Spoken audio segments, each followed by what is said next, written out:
ইনা সেদিনের পর থেকে আর কিছুই বলেনি। অনেকে ইনাকে বলে 12 বছর পরও বাচ্চা হয়, হয়তো তোমার এক যুগ পরে হবে। ইনা এক হুজুর থেকে অন্য হুজুর ধরে, কিন্তু কোনো লাভ হয় না। ইনার 5 নম্বর দেবরের বউ ঘরে আনে। ইনা এবার কবিরাজ ধরে। এক কবিরাজ ইনাকে বলে 101টা পুকুরের পানি দিয়ে গোসল করতে।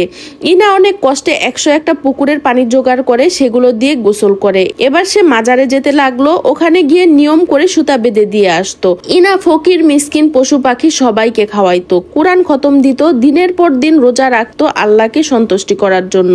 কিন্তু বাচ্চা তাদের হলো না। ইনার 5 নাম্বার দেবরের ঘরে তাদের বিয়ের 4 বছরের মাথায় একটা মেয়ে হলো। ইনারও এদিকে বিয়ের 12 বছর পার হয়ে যায়। ইনা এখন সমস্ত চিকিৎসা বন্ধ করে দিয়েছে। এর মধ্যে ইনার শাশুড়িও মারা গেল। ইনার শাশুড়ি মারা যাওয়ার পর বড্ড আফসোস করেছে যে ইনার ঘরের একটা বাচ্চা সে দেখতে পারলো না। ইনা একটা বাচ্চা অনেক দত্তক নিতে চাইছিল, কিন্তু ইনার জায়েরা দিচ্ছিল না, কারণ তাদের বাচ্চাদের খরচ কমে যাবে তাই। ইনার স্বামীর সাথে তার খুব বাজে সম্পর্ক যাচ্ছিল, কারণ ইনার পছন্দ হচ্ছিল না মুহিন তাদের ভাবিদের সাথে এত লুতুপুতু ভাবে চলুক। তার ভাইয়ের বাচ্চাদের পড়ালেখার খরচও মুহিন দিতে শুরু করলো। আর এদিকে এগুলো নিয়ে মুহিনের সাথে খুব ঝগড়া হয় ইনার। মুহিন তো মুখ ফুটে বলেই ফেলেছিল, আমার ভাতিজা ভাইজিদের তুই হিংসা করস, এর জন্য তোর বাচ্চা হয় না। সেদিন কেঁদে কেঁদে ঘর থেকে বের হয়ে যায়, বাপের বাড়ি আসে, কিন্তু মুহিন কোনো রকমের যোগাযোগ করে না। ইনাও আর কোনো রকমের যোগাযোগ করে না। ইনা তার পরিবারকে বলে দিয়েছে এটা নিয়ে যেন কোনো রকমের ঝামেলা না করে, কারণ ইনা আর ফিরতে চায় না। টানা 1টা বছর বাপের বাড়িতে পড়ে থাকে। আত্মীয় স্বজনরা বলে বন্ধা তো, তাই জামাই ফেলে দিয়েছে। ইনা সেগুলো আমলে নেয় না। কেটে যায় অনেকটা সময়, কিন্তু তাদের তালাকও হয় না।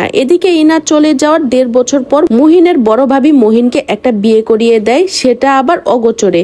তার বড় ভাবির মামাতো বোন সে ডিভোর্সি ছিল। সে 1 বছর সংসার করার পর তার জায়েদের অত্যাচারে রাতের আধারে মুহিনের 2 লাখ টাকা আর কিছু সোনার গহনা নিয়ে পালিয়ে যায়। এদিকে মুহিনের বাবা মৃত্যু পথযাত্রী। সে মুহিনের বিয়ের বিষয়টা জানতো এবং সে কিছু বলেনি, কিন্তু মৃত্যুর কয়েকদিন আগে নাকি সে শুধু ইনাকে স্বপ্ন দেখেছিল। সে সেটা মুহিনকে বলল, আর মৃত্যুর আগে সে একবার ইনাকে দেখতে চেয়েছে। মুহিন তার বড় ভাই সহ সমাজের কিছু গণ্যমান্য মানুষ নিয়ে ইনাকে আনতে যায়। টানা 4টা বছর পর তাদের আবার দেখা হয়। ইনা আসতে চায়নি, কিন্তু সে ভাবে তার জীবনটা তো এমনিও শেষ অমনিও শেষ, বাকিটা জীবন তার বাপের ঘাড়ে থাকতে চায় না। সে মুহিনের সাথে চলে আসে, কিন্তু কথা খুব কম বলে। সম্পর্কটা আর আগের মতো নেই। ইনাকে দেখার পরের দিন ইনার শ্বশুর মারা যায়, তাও আবার ইনার হাতের পানি খেয়ে। ইনার আর মুহিনের সংসার চলছে, কিন্তু এখন আর আগের মতো ভালোবাসা নেই, ভালো লাগা নেই, মায়া মহব্বত কিছুই নেই। ইনা সারাদিন নিজের মতোই থাকে। জায়েরা এখনো সবাই এক পাতিলে খায়। মুহিন কি করছে না করছে তেমন পাত্তা দেয় না, আর কিছু বলেও না, চুপচাপ থাকে সব সময়। কিন্তু জায়েদের খোঁচা মারা কথাগুলো সব সময়ই থাকে। ইনা বাচ্চার আশা পুরোপুরি ছেড়ে দিয়েছে। নামাজ কালাম ও আল্লাহর দিকে নিজেকে ঝুঁকিয়ে দিয়েছে। সুখ দুঃখে কেটে যায় বহু বছর। ইনার মোটামুটি বয়স হয়ে গিয়েছে।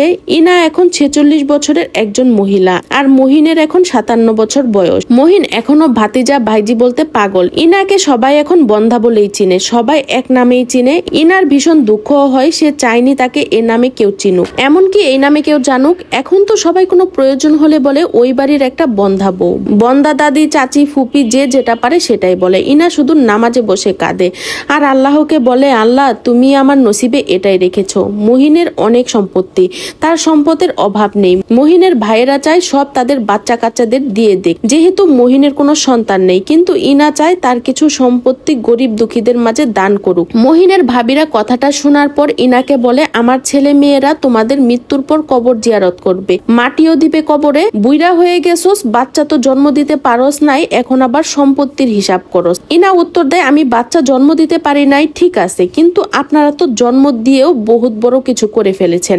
সারা জীবন মুহিনের খাইছেন, ওর খেয়ে বাচ্চা মানুষ করছেন, এখন আবার সম্পদের দিকে চোখ দিয়েছেন। আপনারা সবাই ডাইনি, আল্লাহ আপনাদের বিচার করবে। আমার সাথে যা যা অন্যায় করছেন, এত বড় বড় কথা বলিস না। বাজা একটা মহিলা, তোর মুখ দেখলেই অমঙ্গল হয়। আপনাদের জন্য একটা বাচ্চাও দত্তক নিতে পারি নাই, আল্লাহ আপনাদের বিচার করবে। মুহিন বাহির থেকে এসে সবকিছু শুনে। মুহিনের ভাবিরা মুহিনের সামনে কান্নাকাটি করে, আর মুহিন রাগের মাথায় ইনার গায়ে হাত তুলে আর বাজে ভাষায় অনেক গালিগালাজ করে, প্রচুর মারে। ইনাকে কেউ ধরতেও আসে নাই। ইনা মুহিনকে একটা গালি দিয়ে বলে, তোর জন্য আমার জীবন নষ্ট হয়ে গেছে, আল্লাহ তোর বিচার করবেন। সারা জীবন ভাবিদের সাথে লুতুপুতু করছ, সব বুঝি, আমি বাজা মহিলা, আমি জানি, কিন্তু তোর সমস্যা না থাকলে বিয়ে তো আরেকটা করছিলি, সেখানে বাচ্চা হয়নি কেন? আল্লাহ তোদের মাফ করুক। ইনা তার রুমে ঢুকে যায়। সেদিন রাতে সে কিছু খায় হয়নি। ইনা রাতের বেলা ঘুমের মধ্যে স্ট্রোক করে মারা যায়। সকালে যখন মহিন রুমে যায় দেখে সে অনেক বেলা পর্যন্ত ঘুমিয়ে আছে। তাকে যখন ডাকে তার সারা শরীর বরফের মতো ঠান্ডা হয়ে থাকে।